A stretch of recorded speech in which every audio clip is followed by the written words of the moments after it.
వల్లభనేని వంశీ ఎక్కడ సైలెంట్ మోడ్లోకి వెళ్ళిపోయారు. వల్లభనేని వంశీ అనే మాట వినిపిస్తోంది.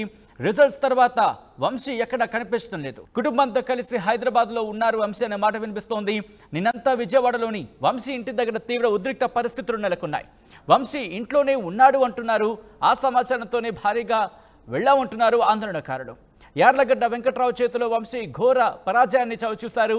37,000 ఓట్ల తేడాతో వంశీ ఓటమి పాలయ్యారు.